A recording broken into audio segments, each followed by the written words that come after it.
بسم اللہ الرحمن الرحیم۔ السلام علیکم ورحمۃ اللہ وبرکاتہ۔ عزیز طلبہ کرام، سبق نمبر 104 اور باب الصرف میں آج حصہ سوم ہم پڑھنے جا رہے ہیں، اور بے صرف جس کا مکمل طور پر حکم اور تفصیل اور جدید کچھ مسائل وہ ہم نے سبق نمبر 102 اور 103 کے اندر ڈسکس کر لیے ہیں۔ اگر آپ نے وہ سبق نہیں سنے تو آپ ضرور ان کو پہلے سن لیں، اس کے بعد پھر یہ پڑھیں تاکہ آپ کو سمجھ میں بھی آئے اور آپ کی دلچسپی برقرار رہے۔ تو آج ہم چونکہ عبارت ہی چل رہی ہے تو کچھ متفرق مسائل ہوں گے، جیسے اس میں چاندی یا سونے کا برتن آپ فروخت کر رہے ہیں، اس میں کچھ مسائل ہوں گے۔ پھر یہ ہے کہ ایک طرف اچھے درم ہیں اور جید قسم کے مثلا درم یا دینار یا چاندی ہے، دوسری طرف تھوڑا سا نارمل کوالٹی کے ہے، تو کس طریقے سے آپ پھر اس میں فروخت کریں گے۔ تو یہ کچھ مسائل انشاءاللہ آج ہم تفصیل سے پڑھتے ہیں۔ تو عبارت آج ہماری یہاں سے ہے وَمَنْ بَاعَ إِنَاءَ فِضَّةٍ، یعنی آپ اس کو اس طریقے سے سمجھیں گے اس مسئلے کو، یعنی اس کا خلاصہ کہ آپ نے برتن فروخت کر دیا ہے یا کوئی بھی چیز آپ فروخت کرتے ہیں، بے صرف ہے، ایک طرف سونا ایک طرف چاندی ہے، یہ دونوں طرف چاندی ہے یہ دونوں طرف سونا ہے، کچھ بھی ہے، لیکن یہ کہ بعض مبیع پر قبضہ کر لیتے ہیں بعض پر نہیں کرتے، یعنی کچھ حصے پر قبضہ ہوا کچھ پر نہیں ہوا، تو پھر کیا حکم ہوگا، تو وہ بیان کر رہے ہیں کہ مَن باع إِنَاءَ فِضَّةٍ، کسی نے چاندی کا برتن فروخت کیا، ثم افترقا، پھر دونوں جدا ہو گئے، وقد قبض بعض ثمنه، حالانکہ اس میں سے جو خریدنے والا تھا اس برتن کو، اس کے برتن کو یعنی چاندی کا برتن تھا اور اس کے بدلے میں جو ثمن تھا وہ بھی چاندی تھا، یعنی دراہم تھے، تو اس کے بعض ایسے پائے یعنی بعض ثمن کے اوپر قبضہ کر لیا۔ مثال کے طور پر اگر وہ برتن 10 درم کا تھا تو 5 درم پر قبضہ کر لیا ہے اور 5 درم رہ گئے ہیں۔ تو جب کہ ہم نے پڑھا تھا نا کہ بے صرف کے اندر مکمل دونوں جانب سے تقابض شرط ہے، مجلس کے اندر قبضہ کرنا شرط ہے، چونکہ یہ ثمن ہے اور متعین کرنے سے متعین تو ہوتا نہیں ہے، اس لیے قبضہ ضروری تھا، جبکہ انہوں نے آدھے ثمن پر قبضہ کیا ہے اور آدھے پر کیا ہی نہیں ہے۔ بطل العقد، عقد باطل ہو جائے گا، کس میں؟ فی ما لم یقبض یا فی ما لم یقبض، یعنی جتنے ثمن میں قبضہ نہیں کیا گیا اتنے ثمن کے مطابق عقد باطل ہو جائے گا، کیونکہ اس میں وہ بنیادی شرط ہی نہیں پائے گی قبضہ۔ لہٰذا اب برتن تو آدھا برتن کے اندر بے درست ہو گئی ہے اور آدھے کے اندر بے جو ہے وہ باطل ہو گئی ہے، تو اب کیا کریں؟ ظاہر ہے کہ اب تو برتن کو توڑ بھی نہیں سکتے، اور برتن کے اندر شرکت اگر یہ کہ آدھا برتن مشتری کا ہوگا آدھا برتن بائے کا ہوگا، یہ برتن کے اندر شرکت بھی عیب ہے کہ ایک برتن ایک پلیٹ ہے وہ آدھی ایک کی آدھی دوسرے کی ہے، توڑ بھی نہیں سکتے اس کو، آدھی کر بھی نہیں سکتے کہ اس میں اس کو نقصان ہوتا ہے۔ تو اب کیا کریں؟ تو اب چونکہ یہاں پہ آپ غور کریں تو یہ وہ مسئلہ ہے کہ جس میں کوتاہی مشتری کی طرف سے ہے نا، خود مشتری نے پیسے نہیں دیے پورے، اگر وہ دے دیتا تو کیوں یہ مسئلہ پیش آتا تھا؟ اس لیے چونکہ کوتاہی مشتری کی طرف سے ہے، لہٰذا اگرچہ شرکت عیب ہے برتن میں، لیکن پھر بھی ہم کہیں گے بھئی مشتری ہی اس کا ذمہ دار ہے، لہٰذا وہ اس میں شریک ہی ہوگا، لہٰذا ہم کہیں گے کہ وصح فیما قبض، جتنے میں ثمن پر بائے نے قبضہ کر لیا ہے تو اتنے میں بے درست ہو جائے گی۔ وکان الاناء مشترکا بینہما، اور برتن جو ہوگا وہ دونوں کے درمیان مشترک ہوگا، لیکن یہاں پہ اگرچہ شرکت عیب ہے لیکن چونکہ مشتری اس پر راضی ہے، مشتری ہی نے تو ثمن کم دیا خود، اس لیے ہم کہیں گے کہ یہ شرکت تو درست ہو جائے گی اگرچہ برتن کے اندر شرکت عیب تھی۔ اسی جگہ پر اسی مسئلے کے اندر یہ ہو گیا کہ مشتری برتن لے کر اپنے گھر چلا گیا، آدھے ثمن پر قبضہ کیا آدھے پر نہیں کیا، تو لہٰذا وہ برتن حکم یہ ہوا کہ بائے اور مشتری کے درمیان آدھا آدھا ہوگا۔ بعد میں پتہ چلا کہ وہ برتن تو بائے کا نہیں تھا، اس برتن کے بعض حصے کا کوئی اور مستحق نکل آیا، اس برتن کے بعض حصے کے اوپر کسی اور نے دعویٰ کر دیا کہ یہ تو میرا ہے، یہ تو بائے کا نہیں ہے، یعنی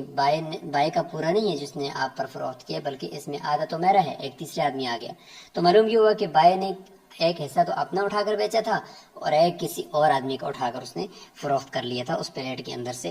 تو وَإِنِ اسْتُحِقَّ بَعْضُ الْإِنَاءِ، اگر اس برتن کے بعض کا کوئی مستحق نکل آیا تو اب یہ جب مستحق نکلے گا تو گویا کہ بائے نے آدھا حصہ اپنا جو فروخت کیا تھا اس کے تو اس نے رقم وصول کر لی ہے، باقی آدھے کی رقم رہتی تھی، آدھے کا سمے باقی تھا، تو وہ آدھا جو ہے وہ تو کسی تیسرے آدمی کا ہو گیا ہے۔ اب کیا کریں؟ تو اب وہ تیسرا آدمی اور یہ مشتری یہ آ گئے ہیں نا، کیونکہ بائیں تو درمیان سے وہ نکل گیا، کیونکہ اس نے اپنے آدھے حصے کا جو سمن تھا وہ وصول کر لیا ہے۔ اب یہ مستحق اور مشتری یہ دو باقی بچ گئے ہیں، تو اب ان کے درمیان کیا شرکت ہونی چاہیے؟ اسی برتن میں شرکت ہونی چاہیے۔ تو اب یہ اشکال ہے، لیکن یہاں پہ چونکہ مشتری کی کوئی غلطی نہیں ہے، یہاں پہ تو بائی کی غلطی ہے کہ بائی کی طرف سے کسی اور کی چیز کو اٹھا کر فروخت کر دی گئی ہے، لہٰذا ہم یہ کہیں گے کہ یہاں پہ مشتری کو ہم شرکت کے اوپر مجبور نہیں کریں گے، بلکہ ہم یہ کہیں گے کہ مشتری کو اختیار ہے، چاہے تو کیا کر لے، باقی حصے کو بھی اس مستحق سے لے لے اور وہ پیسے مستحق کو دے دے، اور چاہے تو یہ ہے کہ سارے کو پھر وہ رد کر دے۔ تو اس لیے یہاں پہ دو فرق اس وجہ سے ہوگا کہ جب مستحق اور مشتری آئے گا تو پھر شرکت عیب ہے، اور مشتری کو ہم مجبور نہیں کریں گے، کیونکہ مشتری کا کوئی اس میں یعنی اس کی غلطی نہیں ہے، کوتاہی نہیں ہے۔ تو کہتے ہیں کہ اگر مستحق نکل آیا بعض برتن کا تو کان المشتری بالخیار، مشتری کو اختیار ہوگا، انشاء اخذ الباقیہ، چاہے تو وہ جو باقی حصہ ہے، یعنی ایک تو یہ ہو گیا کہ وہ جو حصہ ایک تو مستحق ہے، مستحق کہے گا یہ تو میرا حصہ ہے، لہٰذا مشتری کو ہم یہ کہیں گے کہ یہ جو باقی بائیں والا حصہ ہے یہ آپ لیتے ہو تو لے لو، اگر لینا ہے تو پھر ظاہر ہے کہ مستحق نے اپنا حصہ لینا ہے، آپ نے بائیں والا حصہ تو لے لیا ہے، لہٰذا مستحق والا بھی لینا ہے، وہ بھی لے لو، یعنی بائیں والا جو حصہ ہے وہ لے لے، اور مستحق جو ہے وہ اپنا حصہ ظاہر ہے کہ وہ دے گا تو تب یہ لے گا، ورنہ تو نہیں لے گا، تو لہٰذا مستحق اور یہ آپس میں شریک ہوں یا نہ ہوں تو ظاہر ہے کہ اب شرکت تو عیب ہے، اور اب اس کو شرکت پر مجبور بھی نہیں کیا جا سکتا۔ تو ہم کہتے ہیں کہ باقی جو حصہ ہے یعنی مستحق کے علاوہ کا جو حصہ ہے وہ تو لے لے بحصتہ من الثمن، ثمن میں سے جتنا اس کا حصہ بنتا ہے اس کے مطابق لے لے، اور وَإِن شَاءَ رَدَّهُ، اور چاہے تو اس کو رد کر دے۔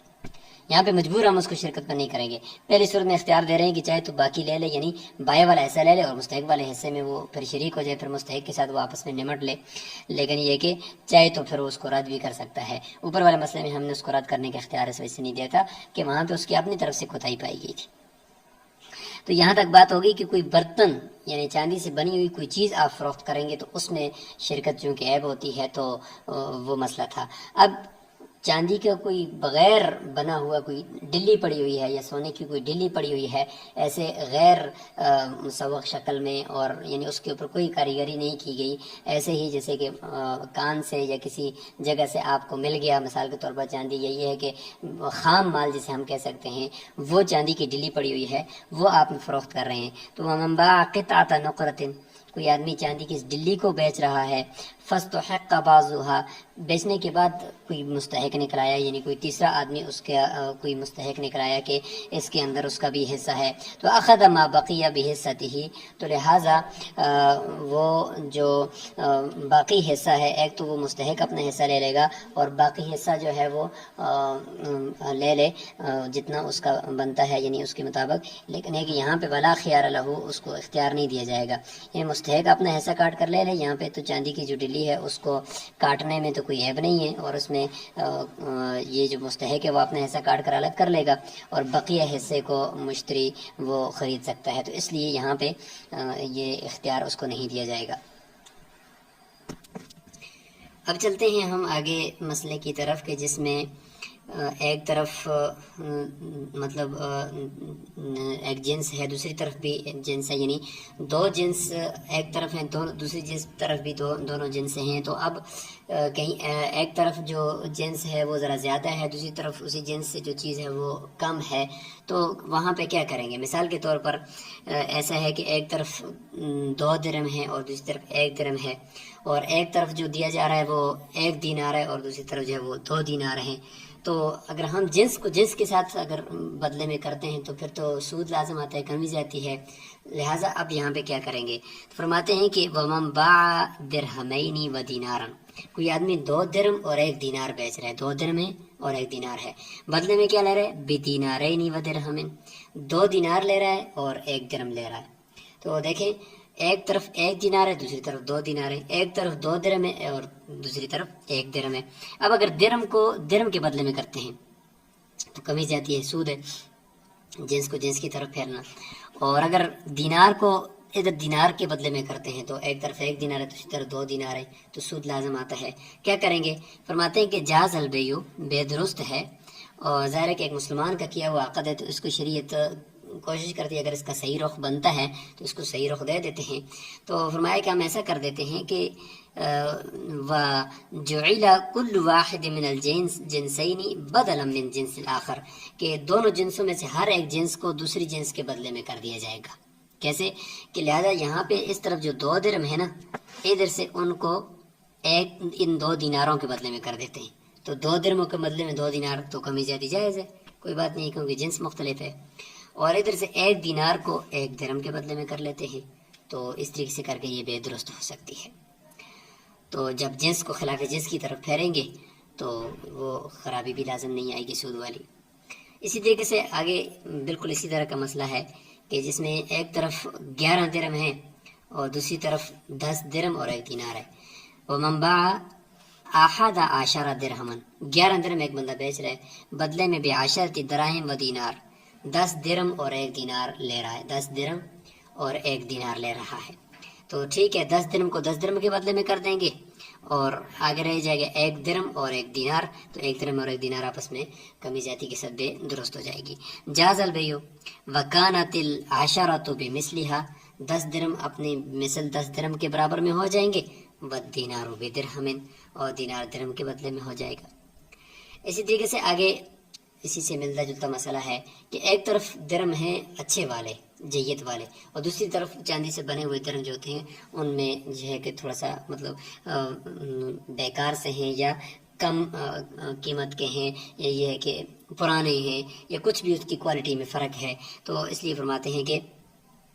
پھر بھی ان کی بے درست ہے، کیونکہ اصل میں تو یہ سونا چاندی سے بنے ہوئے، یعنی دینار سونا سے بنا ہوا اور درہم چاندی سے بنا ہوا، یہ تو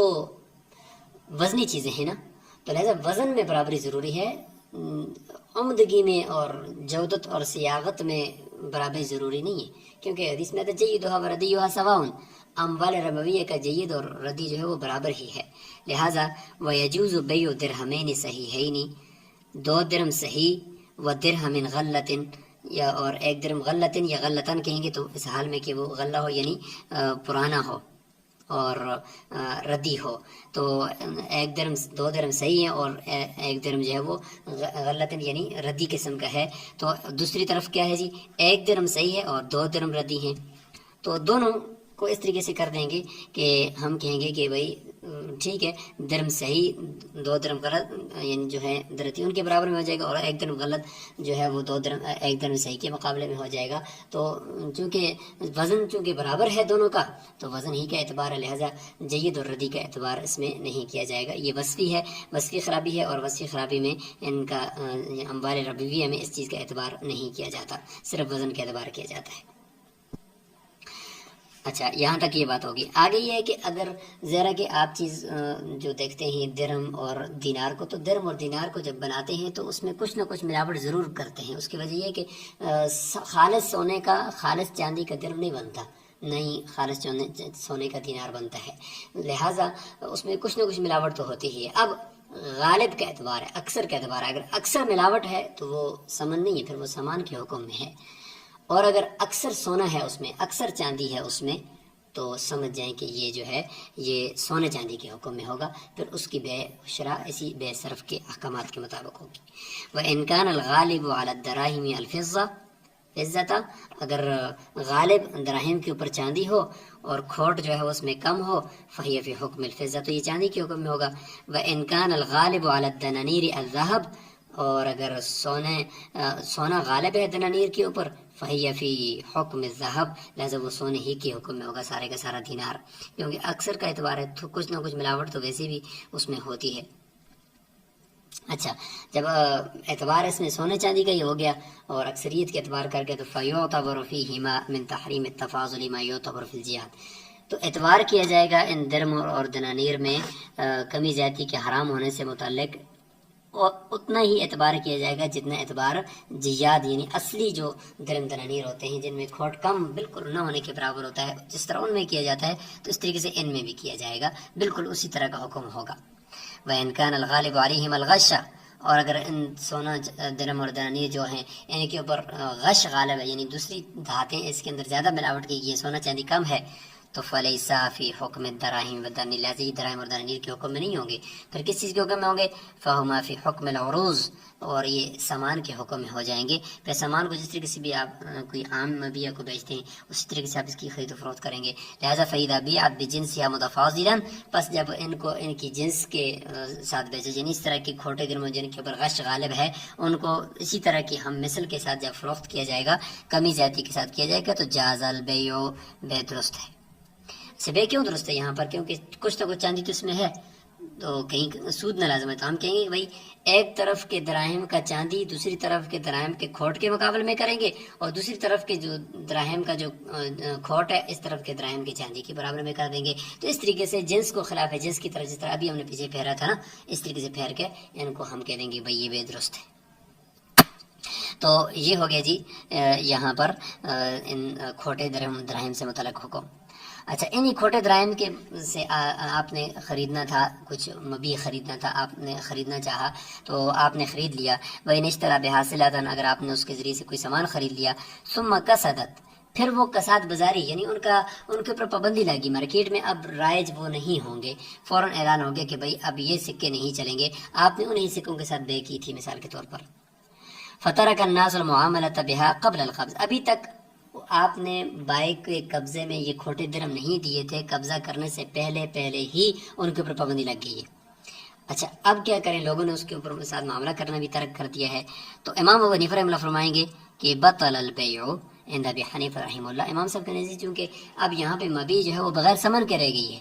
تو جب مبیع بغیر ثمن کے ہو، کیونکہ وہ تو کھوٹے درہم تھے وہ بھی ان کے اوپر پابندی لگ گئی. اب بغیر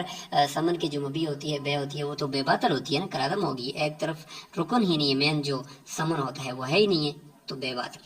اور یہی قول راجح بھی ہے کہ بے باطل ہو جائے گی. امام ابو یوسف رحمہ اللہ فرماتے ہیں علیہ قیمتها یوم البیع،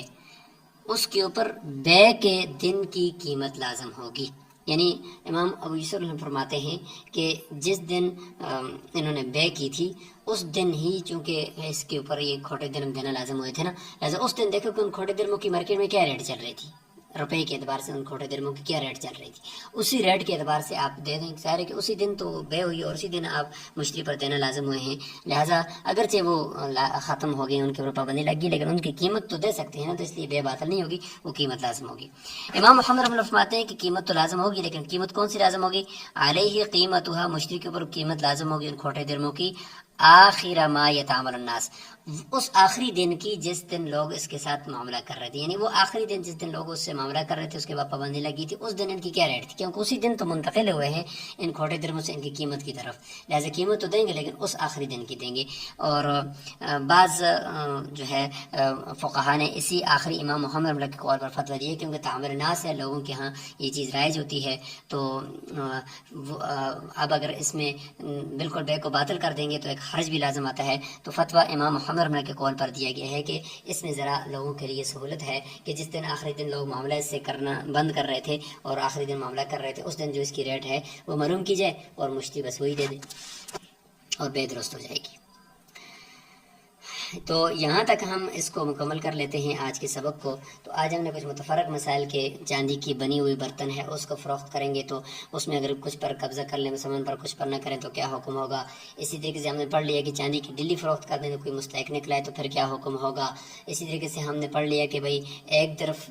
بھی دو جنسیں ہیں، دوسری طرف بھی دو جنسیں ہیں، تو اب اور ایک طرف کچھ ایک جنس کا جو ہے وہ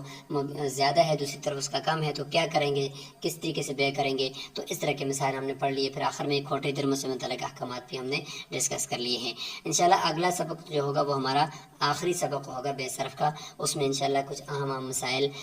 جو ہے وہ سناروں سے متعلق، یعنی جو سونا چاندی کی خرید و فروخت کرتے ہیں ان سے متعلق بھی انشاءاللہ مزید بھی انشاءاللہ کچھ احکامات ہوں گے اور اس کو ہم تفصیل سے پڑھیں گے. السلام علیکم ورحمۃ اللہ وبرکاتہ.